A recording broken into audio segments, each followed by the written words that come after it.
Hello friends, मैं रुचि हटवाल आज आपको कबूतर के बारे में सारी इन्फॉर्मेशन दूंगी कि कबूतर का घर में आना शुभ या अशुभ होता है। अगर कबूतर आपके घर में आते हैं अधिकतर तो उसका क्या मतलब होता है। कबूतर का घर में घोंसला बनाना क्या क्या संकेत देता है। तो इस तरह से और कबूतर का सबसे रिलेटेड कुछ तथ्य भी आपको बताएंगे, कुछ फैक्ट्स। इस तरह से हम उनकी सारी इन्फॉर्मेशन देंगे। सबसे पहले मैं एक इंट्रोडक्शन देते हैं कबूतर का। तो कबूतर एक फ्रांसीसी शब्द है जो लैटिन पीपियो से लिया गया है, जिसका अर्थ है झांकना। कबूतर पक्षी छोटी गर्दन वाला और मोटा मोटा पक्षी होता है जो छोटे पतले चोंच वाले होते हैं, जो कुछ प्रजातियों में मांसल सिर की विशेषता रखते हैं। वे मुख्य रूप से बीज, जड़ी बूटियां और फल खाते हैं। ऐसे पक्षियों का परिवार दुनिया भर में मौजूद है, लेकिन इंडोमालयन और ऑस्ट्रेलियाई क्षेत्रों में सबसे बड़ी विविधता देखी जाती है। कोलंबिडे पक्षियों का एक परिवार है जिसमें कबूतर और शामिल हैं। यह कोलंबिया फार्म्स ऑर्डर में पाया जाने वाला एकमात्र परिवार है। कबूतर पक्षी की लगभग 250 प्रजातियां बताई गई हैं, जिनमें से 2/3 ऑस्ट्रेलिया, उष्णकटिबंधीय, दक्षिण पूर्व एशिया और पश्चिम प्रशांत द्वीपों में पाई जाती हैं। इसके अलावा अफ्रीका और दक्षिण अमेरिका में परिवार के कई अन्य सदस्य हैं और कुछ उत्तरी अमेरिका और समशीतोष्ण यूरेशिया में हैं। अन्य पक्षियों की तरह घूट-घूट कर निगलने के बजाय इस परिवार की सभी प्रजातियां तरल चूसती हैं। साथ ही सभी कबूतर माता-पिता अपने छोटे कबूतर बच्चों को दूध परोसते हैं, जो बीज का कटा हुआ अस्तर होता है। कबूतर के दूध का विकास प्रोलैक्टिन नामक हार्मोन से प्रेरित होता है। माता-पिता के गले के नीचे बिल डालकर चूजा इस दूध को प्राप्त करता है। कबूतर की औसत आयु 6 वर्ष मानी जाती है। मानव हस्तक्षेप और प्राकृतिक शिकार जैसे कई कारकों के आधार पर यह व्यापक रूप से इस तरह से होता है कि यह 3 से 5 साल तक हो सकता है या 15 साल तक पहुंच सकती है इनकी आयु। कबूतरों के बहुत सारे प्रकार हैं। घरेलू कबूतर, जिसमें एक आता है राजा कबूतर, रेसिंग और होमिंग कबूतर, फैंसी कबूतर। दूसरी तरह का कबूतर होता है जंगली कबूतर। तो उपनगरीय या शहरी सेटिंग में आप पाएंगे कि अधिकतर कबूतर जंगली रॉक कबूतर हैं और वे लोकप्रिय नीले प्रकार के कबूतर हैं जो इमारतों के विशिष्ट क्षेत्रों में घोंसला बनाते हैं और भोजन के लिए सार्वजनिक प्लाजा बनाते हैं। इसके अलावा वे ग्रामीण इलाकों में या पुलों या प्राकृतिक पर्वतीय क्षेत्रों में भारी इमारतों में भी घोंसला बनाते हैं। जंगली कबूतर अक्सर घरेलू कबूतरों के साथ क्रॉस ब्रीडिंग की प्रक्रिया से गुजरते हैं, जो पीढ़ियों तक रंग और पंखों में अंतर रखते हैं। शहर, ग्रामीण क्षेत्र और उपनगर जंगली कबूतरों के लिए उपयुक्त है। जंगली कबूतरों को आमतौर पर अकेला छोड़ दिया जाना चाहिए ताकि वे जंगली पक्षियों के रूप में जीवित रह सके। इसके बाद थर्ड होता है बैंड टोल्ड कबूतर। ये उत्तरी अमेरिका में पाए जाते हैं। अब कबूतरों के खाने की आदत थे। कबूतर खाने की आदतों का मुख्य घटक बीज है और यह प्रजातियों के बीच बहुत भिन्न होता है। कई प्रकार के ग्राउंड फीडिंग फल, कीड़े और अन्य कीड़े खाते हैं। एटोल फ्रूट डव एक प्रजाति कीड़ों और छोटे सरीसृपों को पकड़ने के लिए अनुकूलित हो गई है। अब हम आपको बताएंगे कबूतरों के गुण। कबूतरों की विशेषताएं इस प्रकार है। कबूतर 6000 फीट या उससे अधिक की सीमा से अधिक ऊंचाई पर उड़ सकते हैं। कबूतर औसत गति से 77.6 मील प्रति घंटे की रफ्तार से उड़ सकते हैं, लेकिन 92.5 मील प्रति घंटे की रफ्तार से उड़ते देखे गए हैं। कबूतर एक दिन में लगभग 600 से 700 मील की यात्रा कर सकते थे, जिसमें 19वीं शताब्दी में अफ्रीका और इंग्लैंड के बीच 55 दिनों की उच्चतम एकल उड़ान और 7000 मील की दूरी तय करना शामिल था। माना जाता है कि पृथ्वी के चुंबकीय क्षेत्र का अनुभव करके और फिर मार्गदर्शन के लिए सूर्य का उपयोग करके कबूतरों को नेविगेट करने के लिए माना जाता है।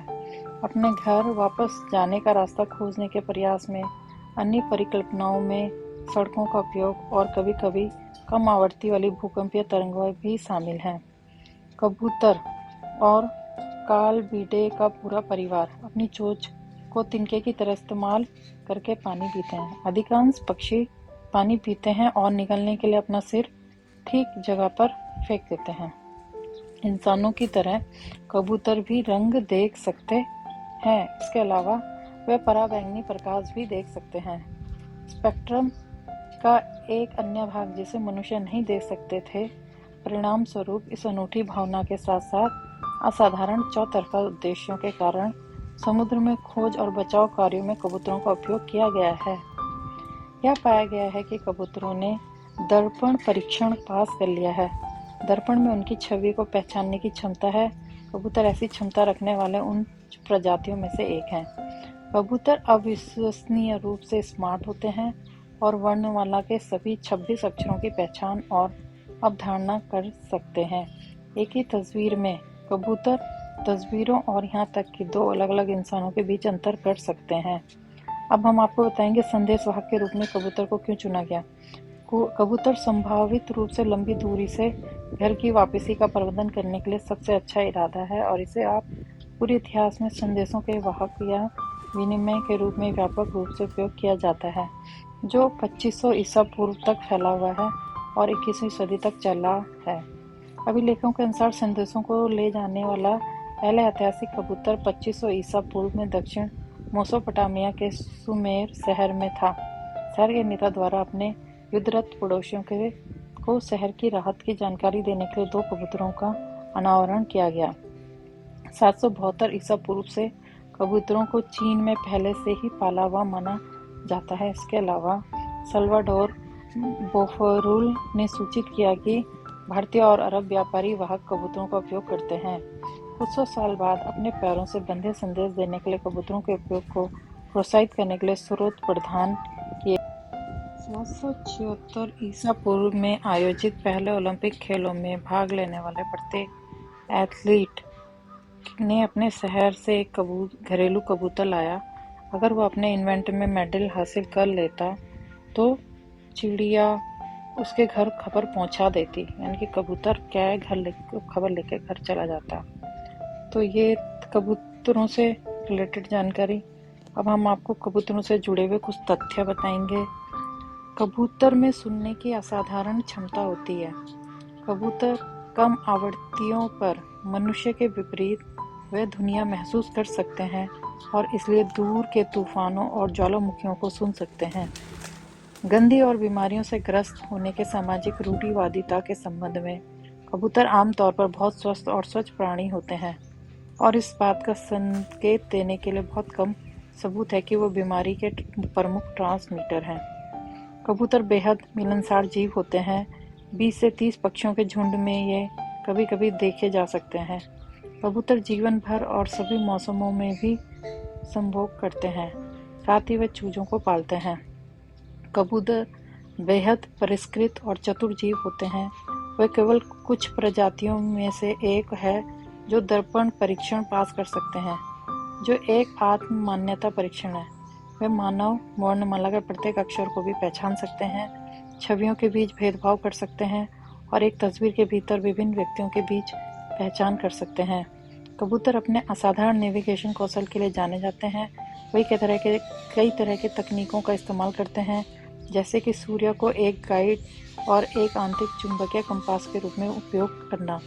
ऑक्सफोर्ड यूनिवर्सिटी के शोध के अनुसार वे लैंडमार्क का उपयोग साइन पोस्ट के रूप में भी करेंगे और मानव निर्मित सड़कों और राजमार्गों पर ड्राइव करेंगे, यहाँ तक कि चौराहों पर दिशाएं भी बदलेंगे।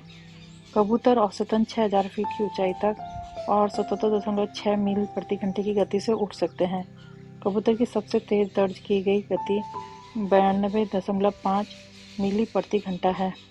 हजारों सालों से कबूतर और इंसान साथ साथ रहते आ रहे हैं। मेसोपोटामिया, वर्तमान इराक में इस तारीख की पहली रिकॉर्डिंग 3000 BC की है। कबूतर कैसे सोते हैं? कबूतर इंसानों की तरह दिन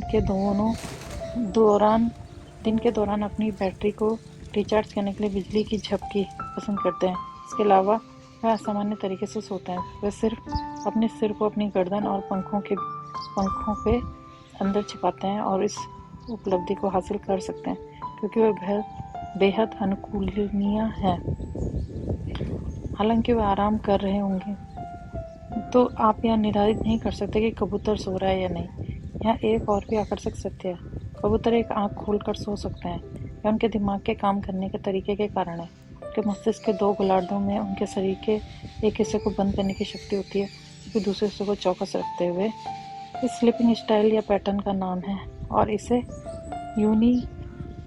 तो फ्रेंड्स, अब हम आपको बताएंगे कि वास्तु टिप्स के अनुसार कि घर में कबूतर का आना कैसा माना जाता है।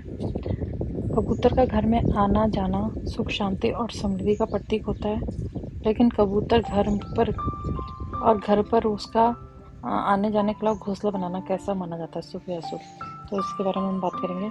तो कबूतर का घर में आना जाना सुख, शांति और समृद्धि का प्रतीक होता है। लेकिन कबूतर अगर घर पर किसी कोने में घोंसला बनाकर रहने लगे तो यह अशुभ माना जाता है।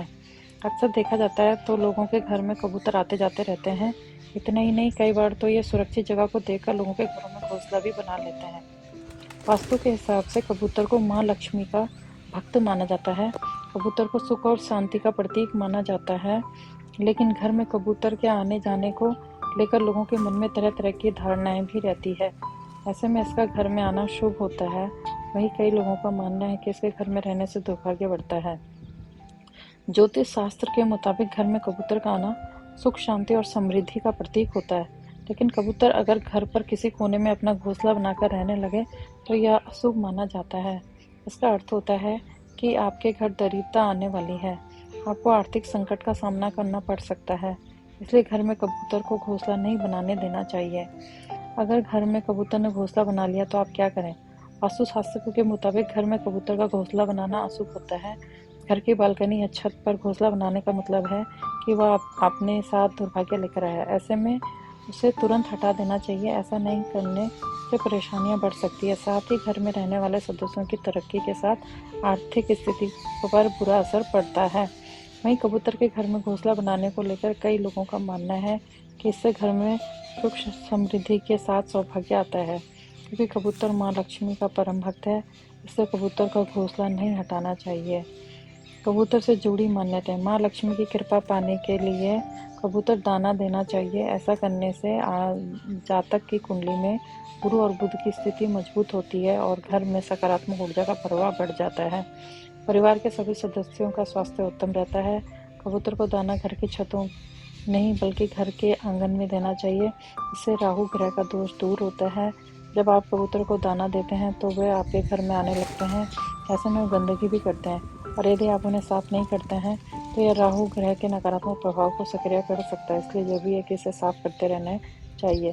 जिन लोगों की शादी या प्रेम संबंधों में समस्या है वह भी कबूतरों को खाना खिला सकते हैं, क्योंकि यह उनके लिए अच्छा होता है। वो यह विवाह और प्रेम से संबंधित बाधाओं और को दूर कर सकता है। और यदि कोई जोड़ा शादी करने की कोशिश कर रहा है तो यह विवाह प्रक्रिया को तेज कर सकता है। अगर कबूतर दिन के प्रथम पैर में गुटरगू करे तो इसका मतलब है कि लाभ मिलेगा। तीसरे पैर में विवाह या प्रेम संबंधी हो सकता है, लेकिन चौथे पैर में गुटरगू करने से कामों में हानि पहुंचती है। वास्तु के हिसाब से अगर कबूतर सिर के ऊपर से उड़ जाए तो समझ लें कि जल्द ही जीवन के हर कष्ट दूर होने वाले हैं। बाहर जाते वक्त अगर अचानक कबूतर आपके दाएं ओर से उड़ जाए तो यह जातक के परिजनों के लिए शुभ नहीं होता। यहाँ दी गई जो भी मैंने आपको इसमें जानकारी दी गई है, ये धार्मिक आस्थाओं पर आधारित है। इसकी कोई ऐसे प्रमाण नहीं है, लेकिन ये कहे जाते हैं, उसी आधार पर आपको ये जानकारी दी गई है। तो आप बताइएगा आपको ये जानकारी कैसी लगी। हमने आपको कबूतर की सारी information the, A to Z, शास्त्रों में उसका शुभ अशुभ और उनका कबूतरों का इंट्रोडक्शन, सारी जितनी वो सारी हमने आपको जानकारी दी। अगर आपको अच्छी लगे हो तो लाइक और शेयर करें। Thank you.